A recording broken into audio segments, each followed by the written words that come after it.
E tudo começa com a maneira como pensamos sobre a própria matéria.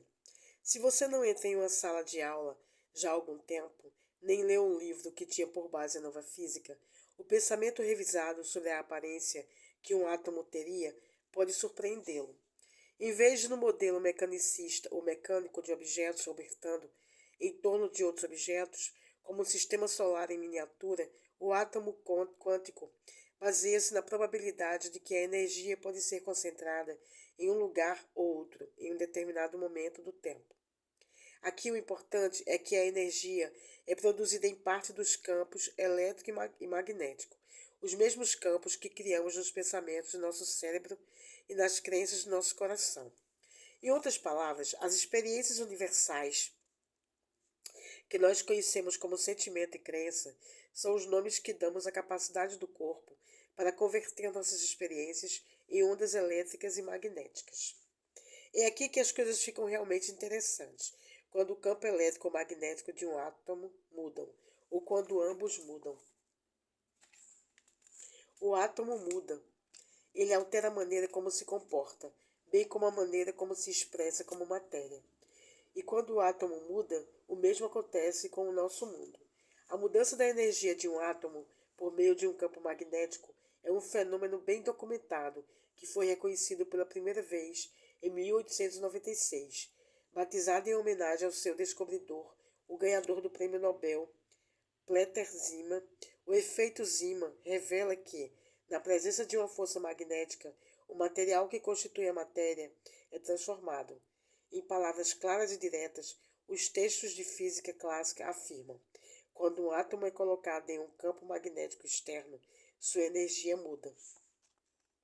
Um fenômeno semelhante, conhecido como efeito Stark, batizado por sua vez em homenagem a John Stark, que o descobriu em 1913, ocorre com campos elétricos que fazem eletricamente o que o efeito Zeeman faz magneticamente.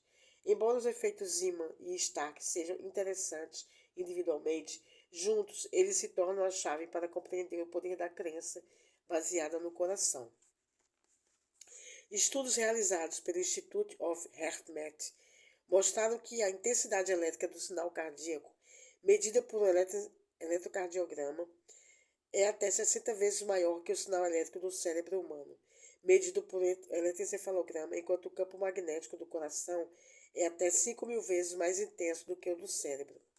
O importante aqui é que qualquer um dos dois campos tem o poder de mudar a energia dos átomos, e nós criamos a ambos em nossa experiência da crença. Quando formamos em nosso corpo crenças centralizadas no coração, na linguagem da física, estamos criando a expressão elétrica e magnética deles, como ondas de energia que não estão confinadas ao nosso coração ou limitados pela barreira física de nossa pele e dos nossos ossos. Então, claramente estamos falando para o mundo ao nosso redor, em cada momento de cada dia, por meio de uma linguagem que não tem palavras, as ondas de crença de nosso coração. Além de bombear o sangue da vida dentro do nosso corpo, podemos considerar o coração como o tradutor da crença para a matéria. Ele converte as percepções de nossas experiências, crenças e imaginação na linguagem codificada de ondas que se comunicam com o mundo além de nosso corpo. Talvez seja isso o que o filósofo e poeta John Mackenzie quis dizer quando afirmou: a distinção entre o que é real e o que é imaginário não pode ser sustentada com fina precisão. Todas as coisas existentes são imaginárias. Então, o que tudo isso significa? A linha de base é simples. As implicações são intensas e profundas.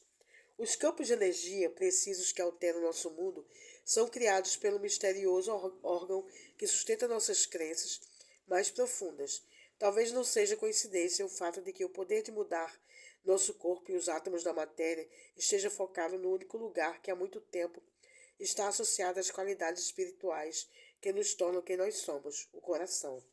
Na verdade, podemos nos sentir justificados quando olhamos para nós mesmos e em seguida para os outros, e do lugar da mais profunda gratidão por tudo que experimentamos na vida. Simplesmente dizer: abençoe nosso coração. Código de crença 14. A crença é expressa no coração, onde nossas experiências são traduzidas nas ondas elétricas e magnéticas que interagem com o mundo físico. O grande segredo que todos sabem, menos nós. Por meio de fenômenos da mídia, como os filmes e seus livros O Segredo e Quem Somos Nós, o assunto de como usamos o pensamento se tornou o tema quente do dia. Curiosamente, no entanto, as experiências relacionadas com o sentimento e a emoção tornam-se quase secundárias nas mesmas discussões e às vezes são totalmente descartadas. Quando são abordadas, não é incomum descobrir que emoção e sentimento são usados indistintamente agrupados como experiência nebulosa que é indistinta e difícil de definir. Minha mãe e eu tivemos essa conversa muitas vezes ao longo dos anos. Sempre achei que sentimento e emoção fossem a mesma coisa.